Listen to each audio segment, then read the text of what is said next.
A country that has toppled so many governments in Africa, that has led so many coups in Africa and other parts of the world, a country that has killed so many of our leaders in Africa and other parts of the world, the killers of Patrice Lumumba,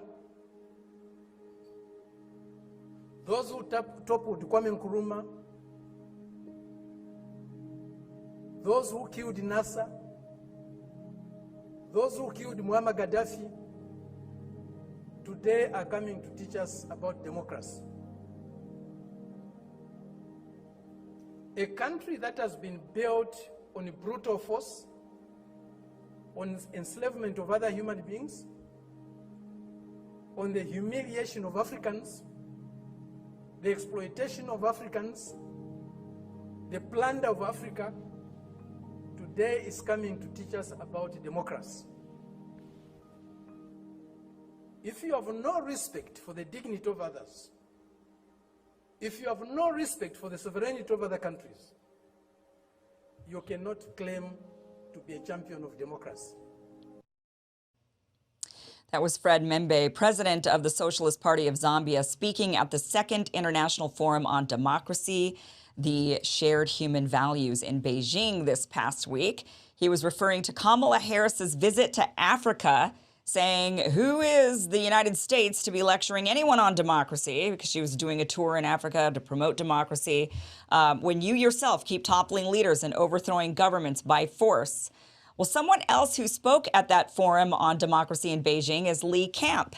Lee Camp is a comedian, political activist, and commentator. He hosted the popular RT America show called Redacted Tonight before it was shut down due to U.S. sanctions. He is now hosting The Most Censored News on Mint Press News, which can be found at leecamp.net. Lee, welcome to the show. Thank you for being here. Thanks for having me, Kim. So talk about this invitation you received to go to Beijing. You were there to speak at this forum. Lots of participation there. I think there was 100 different countries that were represented. How did you get involved in this, and what was this forum about? Yeah, they reached out to me. I think it was specifically CGTN that reached out to me, but it was also the Chinese Academy of Social Sciences put on this event as well. And you know, they wanted me and many others from many countries to speak. As you mentioned, one of the best speeches there was that one you just showed by Fred Membe. It was epic and poignant points he was making about the U.S. lecturing other countries on democracy while going around the world. And this goes on to this day. I think, you know, he was mentioning some of the ones from the past, some of the most horrific assassinations and coups. But people think, I think a lot of Americans think that's the past. And it certainly is not. This type of stuff. I mean, we kidnapped Jean-Bertrand Aristide in Haiti in 2004. We have tried to coup many countries recently, including Bolivia and Venezuela. But anyway, excellent speech from him, excellent speeches from George Galloway, from Professor Jeffrey Sachs, a Columbia professor. So many great speeches and great participants there. And yeah, they asked me to come speak as well. And I was happy to do it and to see the country. I mean, I just wanted to see it with my own eyes because of all the propaganda we get from the U.S. media. And we rarely see even a second of your average Chinese person in China. Like, that video doesn't exist. 1.4 billion people. Apparently no one's caught a video of average Chinese people. Yeah, well, you're right. I mean, typically in the Western world, we tend to showcase other Western countries way more than we do Asian nations. You know, we don't really see a lot of them in the news and what's going on over there. What's interesting about this, though, and so I have to ask you about this, is, you know, the name of this forum was Democracy, the Shared Human Values. A lot of people will say, what is a forum like this being done, being hosted in China, where China doesn't have a democracy, or seemingly? What do you make of that? I mean, do you feel like there is, in fact, democracy in China? Do the people there feel like there's democracy there? I do feel like there's a form of democracy there. Now, that doesn't mean that it's the ideal form. Sure, I'd love a lot of differences in most countries, but as George Galloway said on the stage there in his speech, and most people know George Galloway is the 6th-term member of UK Parliament and now has a very popular show, but he said, And he apparently was quoting, he said, someone who was on Chinese television who had said, in China, you can't change the party. It is the Communist Party with a lot of capitalism in China, let's be honest, but it is the Communist Party. You can't change the party, but you can change the policies. In the US, you can change the parties all you want, but you can't change the policies. Our parties agree on 80 to 90% of all the structural issues of this country. And then we act like we have democracy. It's laughable to say we have democracy. So, yes, I do not claim to speak for all of China or to love every aspect of China. I don't really defend, in my views, I don't really defend any large police forces for any country, and that includes the U.S. But, let's be honest, the U.S. has more per capita in prison. Until a few years ago, we had more by sheer number than any other country. We still have more per capita than almost any other country. And our police forces are massive. And in China, from everything I saw and from the people I talked to, and again, I was in Beijing. I was in one city out of this massive country. I spoke to a handful, more than a handful, but I spoke to a bunch of people there. But there, yes, there. I'm sure there are plenty of people that don't love the police presence, but they're also not afraid that their police are going to shoot them for no reason. That happens a lot in the U.S. We had a record number, over 1,200 police killings last year, but in fact, that is half of the real number. The Lancet Medical Journal covered a extensive study that showed that over half, 55%, I believe, of all police killings don't get written down as police killings. So the real number is more like 2,400 a year in America, and it's just outrageous. So, it is. All these things are shades of gray, and I think, again, as Fred Memembe said, America has no leg to stand on to criticize. Yeah, I mean, that's definitely true. There's no doubt about that. I'm with you. I don't trust any large country's government, or just government in general. In a lot of ways, you have to always scrutinize every government and know that most governments that are out there are looking for ways to control their population one way or the other. Right. And China has very specific ways that they're trying to control their 1.4 billion people. But here in the West, in the United States, we have our government figuring out ways to control us. And one of the differences with China, compared to how we do it, is it seems like our country uses division, anger, get everybody to hate each other and squabble about culture issues so they don't actually pay attention to the real things that matter. Just get everyone pointing the finger and hating each other on a morality level. To where then you don't have to worry about anything really, truly effective being voted on and actually passing through. You could just keep this facade up of a two-party system when you're right. We change the parties, but nothing changes ever. The theater in the U.S., I think, is far more effective in making people think we have this wonderful, legitimate democracy, when in fact, and I mentioned this study a lot because I think it was so important, but a large Princeton study in 2014 showed that literally essentially zero, ever gets through Congress that does not align with corporate interest. So there can be things Americans want that gets through Congress if it aligns with corporate interests. But if Americans want something that does not align with the oligarchy, does not align with corporate America, then 0% chance of the time does it get through. Meaning we don't actually, what Americans want is not actually going through our government ever.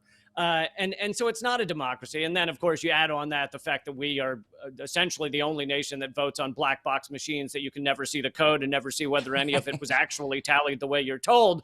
Democracy is not the word I would use.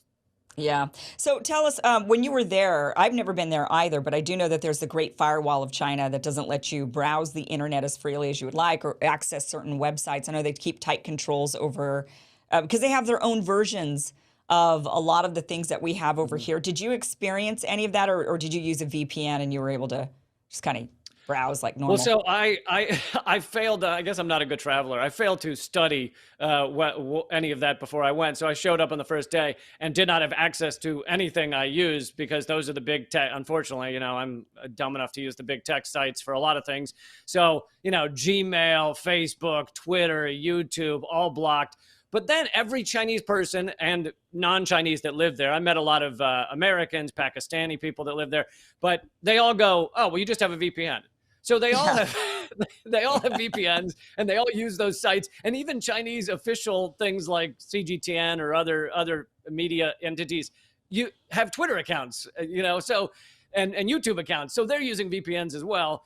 But, and the Chinese government says the reason they do that is because all of these large American entities, Google, which owns YouTube, Facebook, et cetera, they are data mining. We all know that. And so their argument is we don't want our citizens data mined by American companies. And, I think that's a fair argument to be made in many ways. Google from its early days, along with Facebook, have connections to the CIA, In-Q-Tel, CIA's investment capital arm. And so it's like, why would you, if a country really cared about their people, why would you want your citizens data mined like that? But on the other hand, I also believe in freedom. So if people want to do things, I think they should be allowed to do them. I mean, that's the argument for why they want to block TikTok. One of the arguments is because of the data mining of American citizens. So they're saying, well, we got to get rid of that because we don't want China to be spying on the U.S. But the big issue, did you read the TikTok bill, which does not actually have the word TikTok anywhere in it? Right. It's not even about, but that's the rhetoric they use in order to get people to say, yeah, I want to get rid of TikTok. It's because I want to stop the Chinese from spying on us, with those weather balloons and those social media apps. Right. But what's interesting, the VPN thing I think is really interesting. I do know that everyone there can seemingly get around the firewall with VPN, but then if the government doesn't like you and they want to go after you for something, it's like how the U.S. uses the IRS. It's if they don't like you, they can go after you. They could find something you've done wrong so that they could put you in jail. And using a VPN would be one of those things if you happen to be a person that they're targeting that they've got on their sites. Government in general, again, can't be trusted in that way. Yeah. Similarly, George Galloway, who used to have an Associated Press show, AP show that was like leased or something to RT. So he was never a direct employee for RT, but his show got shut down because it was aired on RT. And he said that now they've passed a law in the UK where if he were to do an interview for CGTN or RT or anything, the UK government could arrest him and put him in jail for years, the new law says, for basically doing media for the enemy or something like that. And so he hasn't done one since this law passed. But, it's at least in the US, that type of thing, if that goes through, would be a lawsuit waiting to happen. But countries that are considered free, like the UK, now can arrest people for doing an interview on another network. How was the pollution when you got there? We always hear about China having massive pollution, but that they're cleaning it up rapidly with a lot of the measures that they've taken, the environmental measures. But how was it when you got there? Well, yeah, it's interesting. When I first arrived and, I get in the cab, the sky is like blacked out. I mean, it is very gray, yet you could tell it was not clouds. And I was like, oh, this is catastrophic. It turned out that they had a fairly rare, although they're becoming more frequent, sandstorm come through. And so a lot of that was from sand. I mean, later in the week, there were sunny days. There's still clearly some pollution in Beijing specifically. I don't know about the rest of China, but there's still some pollution. But people that live there told me it used to be very bad. Now it's not nearly as bad. But the other thing is with pollution or something like that, people like to use that to blame all of China. My opinion is if a city has pollution, shouldn't we want to help those citizens live a better life? I don't know that that's China's, in general, you should hate all Chinese people because there's pollution in Beijing. Again, people will take a fact and somehow turn it into a xenophobic, therefore we should hate all the people that live inside those borders. And to me, that's just idiotic. And the U.S. government wants that. They want us to behave that way and to develop hatred in that way. Of course, there's many cities within the U.S. where the pollution is egregious. There's this is a few years ago. I don't know what it is now, but over 2,000 cities across the U.S. have non-safe levels of lead in their water. Other countries could point to that and say that's absolutely a failure of the U.S. government. But also we should say that's not necessarily a failure of the U.S. people. We should, other countries don't hold that against an entire group of people because there's pollution somewhere. So I think people need to think about that in a more sophisticated way. Were they all wearing masks because of the pollution? I don't think it was because of the pollution. Almost everyone is still wearing masks because of the pandemic. Although there's a lot of interesting, cultural differences. For example, in the cab, there was also someone who was a student who was helping me find places. And I thought she had said to the cab driver, "Oh, we need to put masks on or something." And so, to be polite, I put a mask on, and she turned around and goes, "Oh no, you don't have to put one on. We would never ask a foreigner to put on a mask." And That's it's kind of like, weird. I just love the cultural difference of like, "Oh no, this is our thing. You do your thing." Like, Well, I was under the impression that they wore masks even before the pandemic because of the pollution, and so it was like a yeah, normal no, thing to be doing there. I had seen photos of that before the pandemic, but it Yeah. seemed to me that this had mostly to do with the pandemic, because when people were outside, very few of them were wearing masks. But Interesting, interesting. So the sentiment that they have that, I would imagine we're seeing ramped up rhetoric here in the United States against China. Definitely it is, it's interesting. A lot of the people on the right who are very anti-spending tons of money on the war in Ukraine are suddenly, when you say the word China, they go all full on hawk. And they're like, well, no, but China, we've got to stop. We've got to do something about China. Clearly that rhetoric, they're aware of the rhetoric. Do they, or are they fully aware of the stuff that comes out of like Marco Rubio and Lindsey Graham's mouth? yeah, I think they are. But again, so it's not like I spoke to any higher ups in Chinese government, so I don't know the way Just they're the average talking about it. person. But The average the average person is aware of the propaganda being said about China. But in every conversation I had, and this held true for when I spoke to people, I went to Cuba for a few days. It was the same there. They seem to separate our government from us, from Americans. Like they go, "Oh, that's your crazy government saying that stuff." But I love Americans. Like Cubans said they love Americans. Every Chinese person I met, many of them had been to America, been to various areas, New York City or wherever. And they were like, "Oh yeah, I had a great time. I love it." And they seem very good at separating the government from the people. Whereas I feel like most of our propaganda we get on our mainstream airwaves wants Americans to conflate the people of a country with the government, as if, everybody born within Russia's borders is evil, whether even a baby, even like a 2-year-old, just innately evil.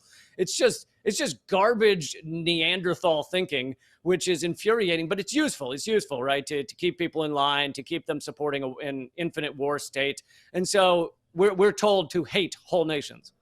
Well, that's right, and I think the idea behind that is if you could get the people are at fault essentially for not turning on their government, not wanting to overthrow their government, and in anger, right, and topple them Gaddafi style. I think that's the idea, is that you as a person are responsible for your terrible government because you should be riding up against them, overthrowing them in some sort of revolution, for sure. And also we see this even in sports, right? We see that the athletes are being banned. If you're a Russian tennis player or a Belarusian tennis player, you're not allowed to play at Wimbledon last year. Or, we see the banning even of just athletes who have nothing to do with their government's decisions. But you're right, it's an interesting how there is that difference in the world. Even in Iran, I know that the Iranians feel the same way. They love America and Americans, or they're ambivalent to us, but they don't like the U.S. government. There's definitely a difference. But you're right. Here in the U.S., we're taught a bit differently to kind of blame the people. It's their fault for their bad government, which maybe there's some truth to that, actually, and maybe we should be blamed for our bad government somehow. I don't know if there's a way for us to get rid of our bad government. Maybe it is our fault for falling for all the rhetoric that they spew at us, right? Yeah, well, yeah, I guess you could fault people for falling for it, but what control do we really have? I've devoted my life, and I think in many ways you have as well, to stopping people from falling for it. So. Right. So, what would you say was the most surprising thing, and even a disappointing thing about your trip to China? Well, yeah. The disappointing thing was that I didn't realize that all the websites don't work. But yeah, a surprising thing, I guess, was how polite people are, how friendly, extremely friendly, and this doesn't mean just people that were there to bring me to the forum. This is random people on the street and in stores and things. I think sometimes it's tough with things to understand the cultural difference. or we can't step outside of ourselves. For example, there are many places. I mean, I also was in the most surveilled area of the most surveilled city of all of China, which is, not only, so you can go see Tiananmen Square. I couldn't get tickets, but you can go see Tiananmen Square. But there is tons of security around it. It's also next to I think the largest police headquarters in all of China. So it makes sense that area would have a lot of security. However, even whether that's true or not, there are various places where you see Chinese soldiers, and the way they stand is different than the way American soldiers stand. They stand like the beefeaters in London, with straight ahead, can't move. You could go and probably tickle their nose and they probably wouldn't respond. And I think that scares Americans to see that. But then I thought about it, and it's like, we have like grunts with automatic rifles across their chests in our airports. And nowadays, I mean, maybe right after 9/11, it freaked people out. But nowadays, you don't even notice them. You just walk by as if it's nothing. And I think that's the way most Chinese respond to those soldiers standing around. It's kind of similar to our soldiers on the streets.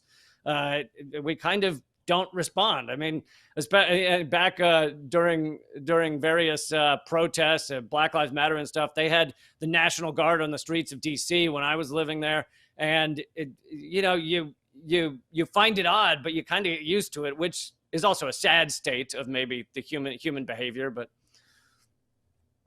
yeah, it's interesting. Did you have a chance to go and look at their equivalent websites? I'm curious about that. I've been wanting to check out their version of Google, their version of Twitter, their version of Facebook. Were you able to browse around and see any of that while you were there? I've seen some of them because I know people put up my videos on websites like Bilibili, which is one of their sites. But it is all in Chinese, oddly. I don't know why they do that. And so I can't actually follow any of it. So I have not spent long on them. I've been wanting to see those. I know that they were made and they're supposed to be extremely similar, if not identical. But it's their own version because they don't want the Western version in there. And I've always been curious to see them, but you can't access them either from overseas. You have to be in China. I tried once. I tried one time and I got a notice. Well, the notice just said, because of your geographical location, you can't access this. And then I tried the VPN, but I can't get a VPN inside of China. They don't have that. So it's, you can't see it.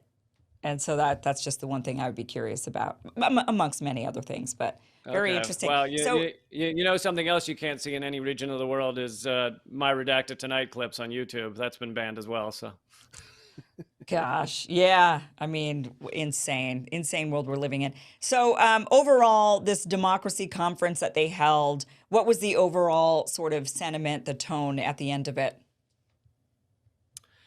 Yeah, it was that democracy is important, that we need democracy. I think there was obviously, for good reason, a lot of criticism of the U.S., but like you mentioned, there were dozens and dozens of countries represented. This was not just a senator from Pakistan was there, the former prime minister of Japan, the former prime minister of Thailand. Whereas I didn't watch any of it, but I know that Joe Biden had his democracy summit as well, which invited many authoritarian and puppet governments, Netanyahu, Zelensky.